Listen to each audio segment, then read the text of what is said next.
CM Punk beat Gunther to win the WWE World Heavyweight Championship at SummerSlam. And would you look at that? Both CM Punk and Hangman Adam Page became world champions in 2025. That is until Seth Rollins cashed in and became a world champion again himself after faking that knee injury, but we're not here to talk about that. Say it with me. Hate wins championships, and one of pro wrestling's most heated real-life rivalries seems to have brought out the best in the world and his sworn enemy, because CM Punk hates Hangman Adam Page. Among the Hall of Fame list of ops CM Punk made in his Hall of Fame career, particularly in AEW, Hangman Adam Page stands out above most. Unlike feuds with the Elite and Jack Perry, CM Punk's beef with the Hangman never got physical. There are no backstage brawls to speak of, only a war of words that persisted long after Punk violently left AEW. Since leaving AEW, many of Punk's subtweets and veiled shots in WWE have been directed at Hangman. CM Punk is leftover roast jokes for Hangman Adam Page, and WWE is his megaphone. Many of Page's most poignant promos in AEW have been directed at CM Punk. This is no different from when they were both in AEW, where they spent much of their time lobbing passive-aggressive promos back and forth. Punk and Page represent a generational shift in philosophy when it comes to professional wrestling. One comes from the hard-nosed school of Harley Race. The other prides himself as an emotional cowboy in butterfly jeans. One approaches the wrestling business like the Zodiac Killer. The other picks his moveset based on his zodiac sign, girl. Despite being white boy internet darlings, Punk and Page couldn't be any more different. Yet here they both are as world champions in the two biggest wrestling companies in the world. It could be argued that despite Punk's high-profile backstage feuds in AEW, his Cold War with Adam Page is the most bitter. To really understand the source behind their forever feud, we have to go back in time. Back when these two started shooting on each other on air. Why they kept shooting. And why, despite their success, there are still bullets in the chamber to this day. But most importantly, let's talk about who really won this feud. Subscribe and baka.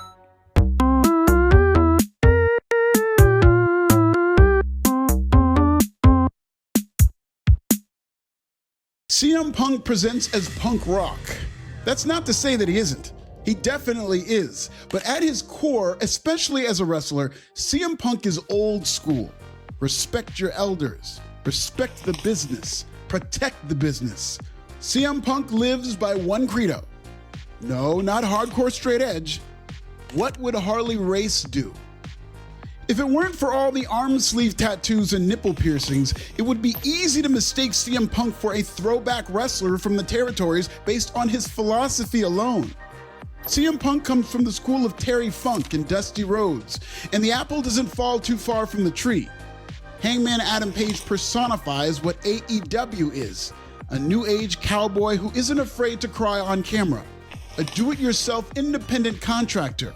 This is AEW, where they say they want wrestler unions, but everybody knows that would be Tony Khan's worst nightmare once his trust fund dries up trying to pay everybody's medical coverage. So nobody really talks about why AEW has gone radio silent on the whole independent contractor discussion. Healthcare or not, Hangman is a rebel who doesn't take advice from veterans. In fact, it was that very quote that sparked the bitter feud between Punk and Page. During a panel at GalaxyCon in 2022, Hangman said, quote, "I'm stubborn. I don't take advice. It's a good question, and that's probably the honest answer. I listen to people say things, but very rarely do I listen hard," end quote. Remember that. Hangman's rebellious spirit is exactly what made him such a great fit to become AEW World Champion during the company's peak in 2022. It's what made him the perfect choice to lead AEW's revival and pull the company out of its funk in 2025. It also should have been a red flag as to why CM Punk, despite being a former ROH and AEW World Champion, was never going to last in Jacksonville. Hangman made sure of this during his feud with CM Punk, leading to Double or Nothing. During a scripted promo, Hangman took a shot at Punk's Bret Hart tributes, insisting he had no plans of having a, quote, masturbatory Bret Hart match. Again, though he cut a little deep, this was all part of the script. Punk even playfully responded on Twitter. But then things escalated quickly during an unscripted promo in 2022 when the two came face to face on the May 25th episode of Dynamite. You talk a big game about workers' rights, yeah? Well, you've shown the exact opposite since you've gotten here. And this Sunday at Double or Nothing, I will not be defending this championship against you. No, for the first time in my life, I will be defending all elite wrestling from you. Uh-oh. This was a reference to CM Punk allegedly trying to get Colt Cabana fired. Cabana is on that Hall of Fame list of ops I was referring to earlier. Cabana's once airtight friendship with CM Punk turned bitter when Cabana sued Punk over legal fees stemming from their WWE lawsuit. Despite Punk being a much bigger star than Cabana, lines were drawn in the AEW locker room based on loyalty. And Hangman Adam Page was Team Colt. The Hanger and Cabana friendship has become AEW canon to the point where the Death Riders attacked Colt Cabana on commentary during an episode of Collision, not only to get heat in Chicago, but also to rile up Hangman Adam Page. Years before that spot in 2022, Punk went on to defeat Adam Page for the AEW World title at Double or Nothing. Shortly after dethroning Page, CM Punk got hurt in a freak accident. As per AEW rules, Punk was benched.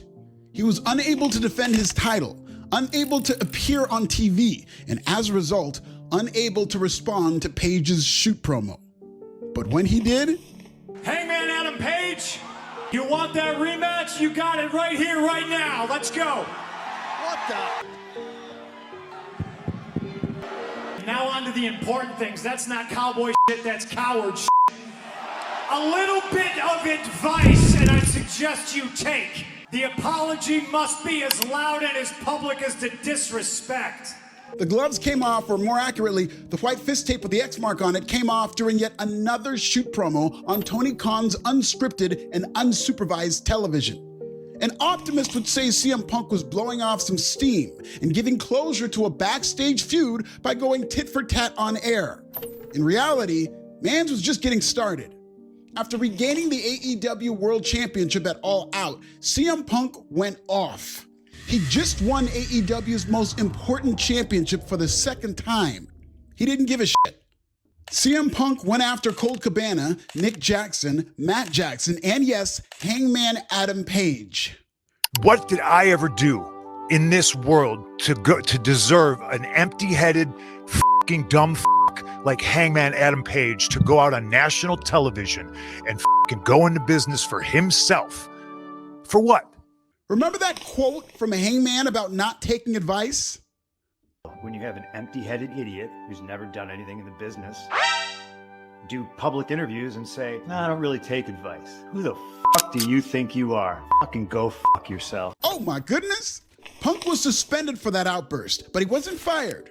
In fact, in a strange turn of events, Tony Khan gave Punk his own show. Punk sat down with ESPN shortly before his return, and after months of reflection and time off to heal physically and mentally from an injury he suffered against Moxley at All Out, Cousin Phil still hated the Hangman. Punk said Hangman, quote, poisoned everything during their feud. He suggested that Page chipped his tooth on purpose during their match at Double or Nothing. The two were kept separate for the remainder of Punk's run in AEW. But that didn't stop Cousin Phil from talking that shit. During an off-air promo in Greensboro, North Carolina, Punk took another shot at the Hangman, this time for his action figure sales. Earlier today, I went to a local supermarket and I figured out why they call him Hangman. It's because the pegs in the toy aisle are full of Hangman action figures because nobody wants to buy them. Punk later apologized for the comment. That's a start. Unfortunately, that was the same episode where Hangman Adam Page was one of many names reportedly removed from the building by then-president of AEW Collision, Phil Brooks, although Punk does deny having anything to do with Hangman's removal. After Glassgate, Punk found a new long-haired young boy to fistfight, this time physically when he attacked Jack Perry backstage at All In. This would be the end of CM Punk in AEW. It would not be the end of Punk's feud with Hangman Adam Page. During a contract signing with his kayfabe enemy Swerve Strickland, Page, now playing the role of a sad cowboy, admitted he wasn't himself. The Hangman said that for the past year and a half, he had a dark cloud hanging over him. Don't have to read too much into that one.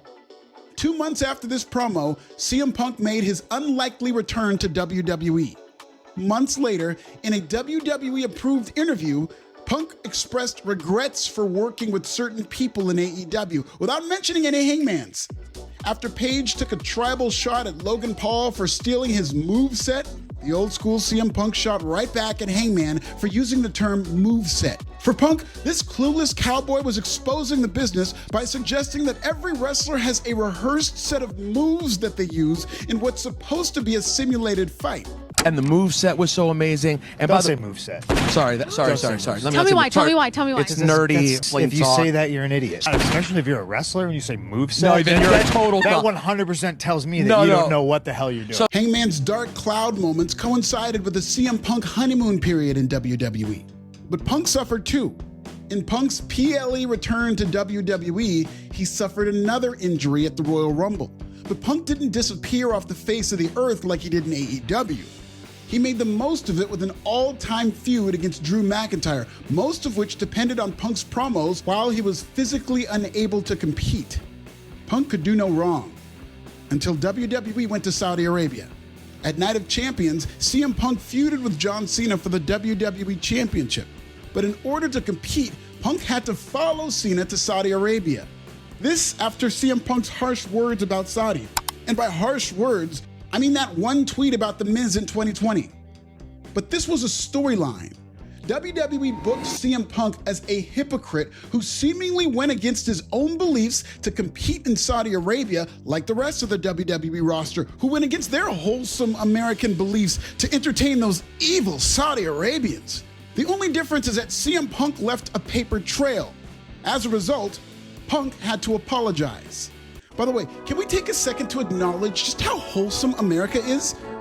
It's such a relief to be an American and part of a culture who never stole anything, never killed any Indians, never sicked ice on a single Mexican or bombed any other country, never leveraged any of my ancestors for free labor to build this country without paying them. America is so pure. Why can't Saudi Arabia be more like us? Punk was in the middle of a firestorm and WWE was low-key the kerosene. He publicly apologized to a plant.